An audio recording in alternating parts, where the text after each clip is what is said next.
Premier League ထက်ပိုပြီးတော့ပြိုင်ဆိုင်မှုပြင်းထန်တဲ့ league title race ကအစား Champion League ဝင်အစုံတန်းစင်းဆောင်နေတာအစားလုံးဝ short တက်လို့မရတဲ့ league တစ်ခုရှိတယ်အဲ့ဒါစပိန်လာလီဂါတော်တော်များတော့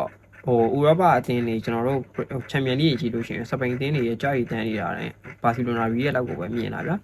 တကယ်တမ်းစပိန်ပွဲတွေကြီးလို့ရှိရင်တော်တော်လေးကိုကြည့်လို့ကောင်းတယ်ဗျာကစားတဲ့အသင်းတိုင်းကြီးပါသူ့ကစားခွင့်နဲ့သူရှိတယ်သူ့ formation နဲ့သူရှိတယ်လုံးဝမင်းတို့ Real Madrid နဲ့တွေ့လို့ငါတို့ကခန်းစီကြီးပဲပိတ်ဆော့မယ်ဆိုတဲ့ပုံစံမျိုးမရှိဘူးမင်းတိုက်ငါတိုက်ပဲမင်းကစားခွင့်ငါကစားခွင့်ဘသူပို့ပြီးအသာရတယ်ဘသူကအဆုံးသက်တည်ချတယ်အဲ့ဒီပုံမှာရလက်ကပြောင်းလဲသွားတာမနေ့ကဆိုလို့ရှိရင် Real Madrid ဟိုတနေ့ Real Madrid ဆိုလို့ရှိရင် Espanyol နဲ့ဗျာ Espanyol ဆိုလို့ရှိရင်ကစားသမားတော်တော်များများထွက်သွားပြီဗျာPremier League အသင်းနဲ့နေထားရပြောနည်းနည်းလေးအားရော်သွားတယ်ဒါပေမဲ့ Real Madrid ဆိုလို့ရှိရင်ကြည်လိုက်ရန်ဒီယာမန်ဒီယာအစဘာနာရိုဆေးပါအကုန်လုံးဗျာပြပြောစရာမရှိအောင်လို့ပြေးစုံနေတာမော်ရင်ဟိုရဲ့ကန်ပန်နဲ့သူတို့ရဲ့ပထမဆုံးဖွင့်ပွဲမှာ Real Madrid ရဲ့တန်ဖိုးဘယ်လောက်ထိခိုက်နေလဲဆိုတဲ့အရာကိုကြည့်လိုက်ဒါပေမဲ့ Espanyol ကတော်တော်လေးကို Real Madrid ကိုဒုက္ခရောက်ကစားခဲ့တာဒုတိယပိုင်းမိနစ်90မှာကန်ကောင်းလို့ SP သွင်းသွားတဲ့ဂိုးရသွားတာကြောင့် Real Madrid ကနိုင်သွားတာမို့လို့ရှိရင် Real ကပွဲစားရတဲ့ရေးကြမှာလုံးဝ Espanyol အတွက်လည်းခွင့်ရည်အများကြီးရှိတယ်တော်လေးလည်းကောင်းတယ်မနေ့ကဘာစီလိုနာပွဲဆိုလို့ရှိရင်လည်း LG ဆိုလို့ရှိရင်ဗျာမနေ့ကလုံးဝဒုံးနဲ့ချားလင်းနဲ့တော်တော်လေးရုန်းကန်ခဲ့ရတာဒါပေမဲ့ဒီနေ့မှာဘာစီလိုနာတွေ့လို့ရှိရင်ဘာစီလိုနာရဲ့ highlight ကိုဘလို့ကောင်းကောင်းဖောက်ကမယ်ဆိုတဲ့အရာကို LG ကသိတယ်တောက်လျှောက်ထိုးနောက်ကိုကြိုးစားတယ်သူတို့တိုက်ရှင်မှုတွေအဆုံးသတ်မသေးချတာ quality နည်းတာကြောင့်လားဒီနေရာတွေကတော်တော်လေးဒုက္ခရောက်သွားပြီးတော့ဂိုးတွေမရခဲ့တာပေါ့ဗျာမဟုတ်လို့ရှိရင်အိမ်သားမာတွေကဂိုးတွေရတယ်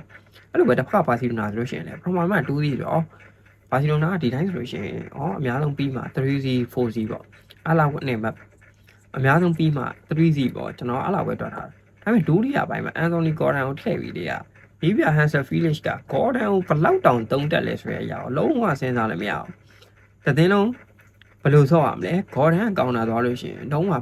လွတ်သွားတဲ့နှလုံးလုံးဆိုလို့ရှိရင်သူဖန်တီးပြတဲ့နှလုံးလုံးဆိုလို့ရှိရင်တကယ် Gordon ကောင်တာနဲ့ pitch ကိုတကယ်တော်တော်လေးတော့ပေါ်ကြတယ်အဲ့ဒီအရာကို Hansel Felix ကောင်းကောင်းအသုံးချနိုင်နေဆိုတဲ့အရာတော်တော်လေးကြီးကျိုးဖို့ကောင်းတယ်ဗျာ Fermin Lopez ကလည်းလုံးဝနံပါတ်ခွန်ယူဖို့ပြီးတွေကတကယ်ကြီးကိုတော်တော်လေးကောင်းတာ individual တွေကစ quality ဆုံးတော်တော်လေးကောင်းတယ်ဒီနေရာမှာကျွန်တော်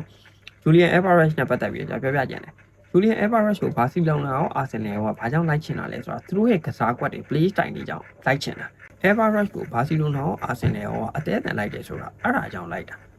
သူတို့ရဲ့တိုက်ချင်မှာဂိုးပူချာကိုလိုအပ်တာမဟုတ်ဘူးဗျာသိလား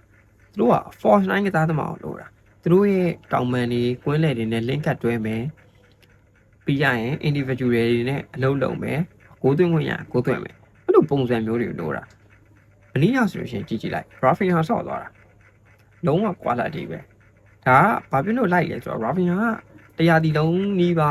အမြဲဆော့ဖို့တော့မသေးချောင်း injury များတယ်အားကြောင့် Alvarez ကိုလိုချင်တယ် Arsenal ကလည်းဂျေဆူးပုံစံမျိုးကစားနိုင်တဲ့ကစားသမားကိုလိုချင်တာဒါပေမဲ့ဈေးကွက်ထဲမှာ quality အကောင်းဆုံးကစားသမား Julian Alvarez ပဲနေဒါကြောင့်မလို့ကျွန်တော်တို့ဒီဈေးကွက်နောက်ဆုံးအချိန်ထိ